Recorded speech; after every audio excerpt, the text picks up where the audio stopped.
Você já estudou sobre a alma? O que é a alma? Ela vive eternamente ou ela morre? Além do mais, também, o que seria o espírito? Esses assuntos estudaremos agora.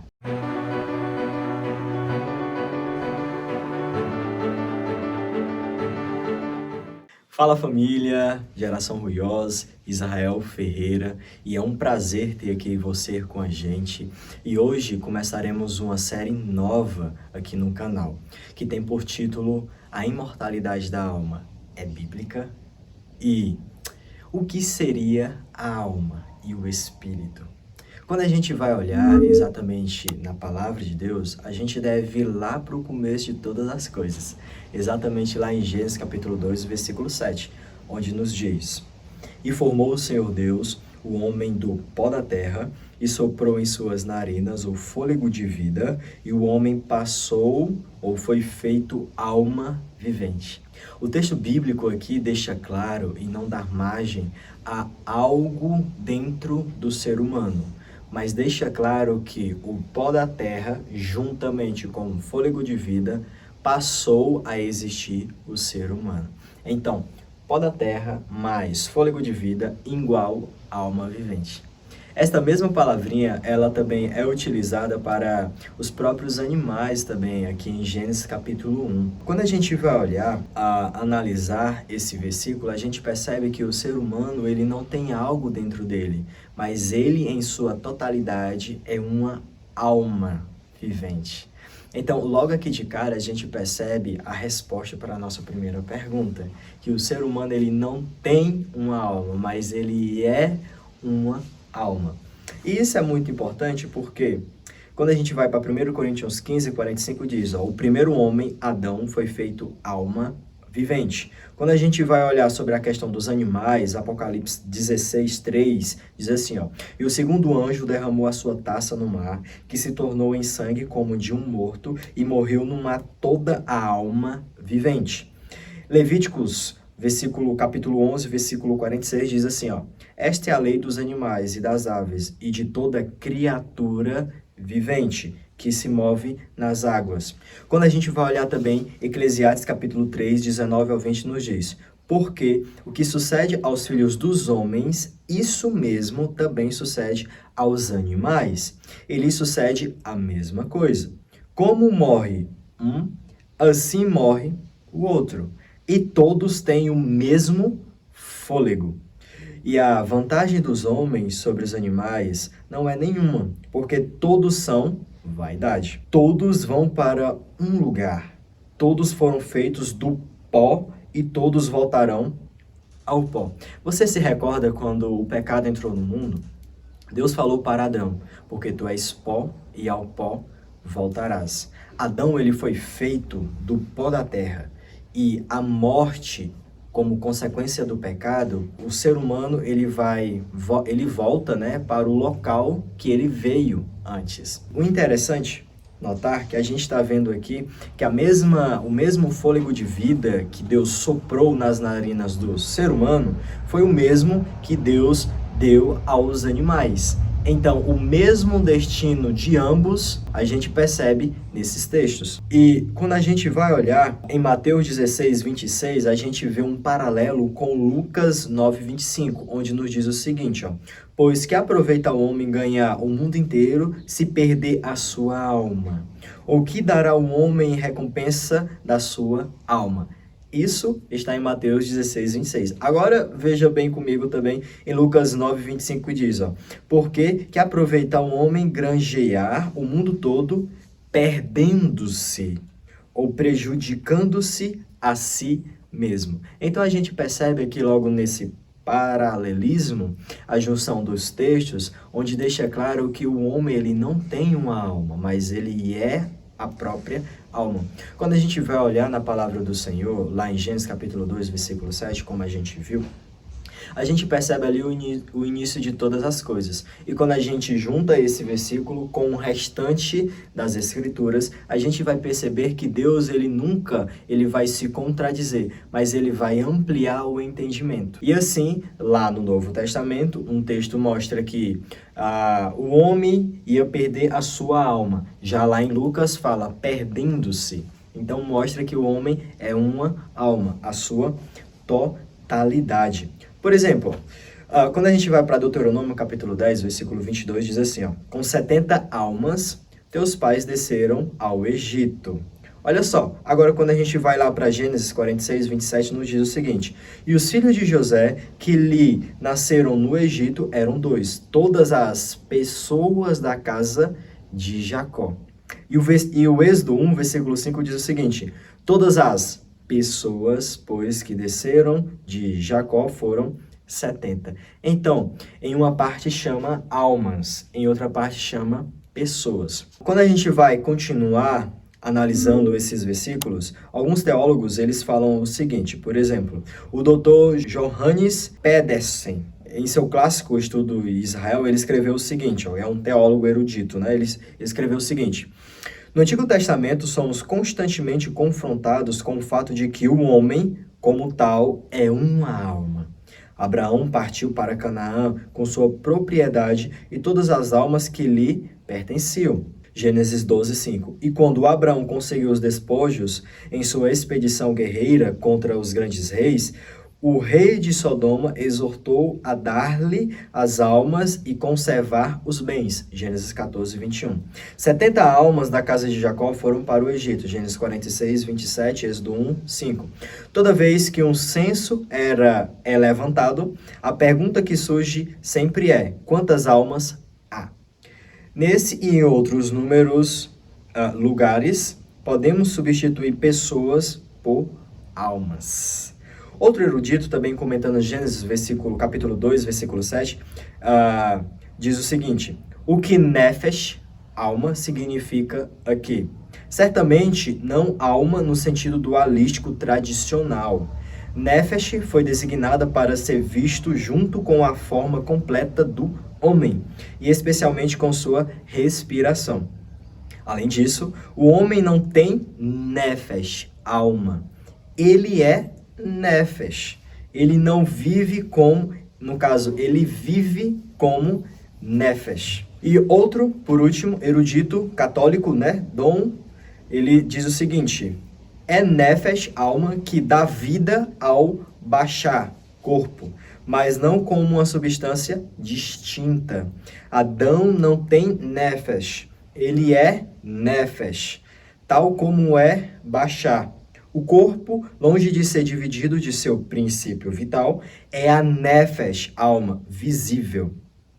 Então a gente percebe aqui, todos esses eruditos, juntamente com a palavra de Deus, que o ser humano é uma alma. Quando a gente vai olhar no Antigo Testamento, a expressão alma, ela aparece 754 vezes. Por exemplo, algumas ocasiões ela aparece como termo primordial remetendo ao ser humano. Outra ocasião, ela aparece se referindo por algum pronome pessoal. Em outra ocasião, o seu significado não se limita somente à pessoa, mas significa também vida que está associada com o ser vivente, isto é, o ser humano, a pessoa. Em outra ocasião, também ela aparece como apetites, desejos ou paixões, que compõem o ser humano.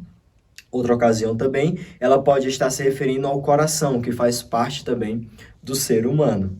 E por aí vai. Já no Novo Testamento, ela aparece cerca de 104 vezes, já no seu sentido de psique, com a conotação de vida. Então, a gente percebe todos esses textos e esses teólogos, esses eruditos, deixando claro que o ser humano ele não tem algo, mas ele é a própria alma, né? Algo agora importante a gente questionar é que quando a gente vai lá para Gênesis capítulo 3, logo após o pecado ter entrado no ser humano e ter passado para o mundo, Deus ele colocou 2 querubins na árvore da vida. E lá vai mostrar claramente qual foi o objetivo de Deus ter colocado 2 querubins lá. Foi exatamente para guardar o ser humano de não comer o fruto proibido e assim ele ter uma vida eterna. Ora, se o ser humano ele já fosse eterno, qual sentido Deus iria colocar 2 querubins para preservar o ser humano ou impedir do ser humano comer do fruto? Você já parou para pensar sobre isso? E o interessante notar também logo de cara aqui é que Deus ele não permitiu o ser humano comer do fruto da árvore da vida, porque se ele comesse, o ser humano ia ter uma vida eterna em sofrimento. Deus, já sabendo disso, ele colocou os 2 querubins para impedir do ser humano não comer. Que Deus maravilhoso, não é? Quando a gente vai olhar a questão do Espírito, a gente olha na palavra do Senhor, no hebraico, a gente percebe que a palavra Espírito, ela significa ruar, né? E quando a gente olha aqui em Gênesis capítulo 2, versículo 7, o fôlego, né, se chama Neshama, de vida, né? E essa palavrinha, ela é a mesma que sopro ou inspiração. Por exemplo, quando a gente vai lá em Jó, capítulo 33, versículo 14 e 15, nos diz o seguinte: se ele pusesse o seu coração contra o homem e recolhesse para si o seu espírito, ruach, e o seu fôlego, toda a carne juntamente expiraria, e o homem voltaria para o pó. Quando a gente vai olhar em Isaías 42, versículo 5, nos diz o seguinte: dá a respiração, neshama, ou fôlego, ao povo que nela está, e o espírito, ruach, aos que andam nela. Vamos agora fazer um paralelo aqui. Neshama, que é fôlego, o que Deus soprou na narina do homem, ele entra várias vezes em paralelismo, ou é quase a mesma coisa do que ruach, que é fôlego também, sopro, respiração, vida, tá bom? E quando a gente olha também Jó 14, 10, 27, 3, 32, 8, 33, 4, Eclesiastes 12, 7, Lucas 8, 55, Salmos 104, 29 ao 30, a gente vai perceber em todos esses textos que o Espírito tem a mesma conotação de fôlego, respiração e sopro. Então, logo de cara aqui, a gente percebe nesses textos bíblicos que o Espírito não é um ser vivente também dentro do ser humano, mas é simplesmente o fôlego que Deus soprou em cada um de nós. É simplesmente a respiração que temos, tá certo? E quando a gente vai olhar aqui em Mateus 27, 50, fazendo um paralelismo com Marcos 15, 37, nos diz o seguinte, ó. Mateus: depois de ter bradado novamente em alta voz, Jesus entregou o Espírito. Agora olha o que Marcos vai nos dizer. Jesus, dando um grande brado, expirou. Então a gente percebe que o Espírito não é um ser vivente, que tem consciência, que quando morremos, ele sai vivo, consciente e fica vagueando, ou vai para o céu ou vai para outro lugar. Mas é simplesmente o fôlego que Deus recolhe para si, inconsciente, quando ele soprou no ser humano, tá certo? Quando a gente vai olhar outros textos demais, a gente percebe o Espírito, em primeiro ponto, com a conotação de faculdades morais, índole, caráter, pensamento e sentimentos. Outro ponto também, a gente vai olhar que o Espírito também com a conotação de sabedoria, discernimento, raciocínio, conhecimento. E outros pontos, a gente vai perceber várias e várias outras coisas.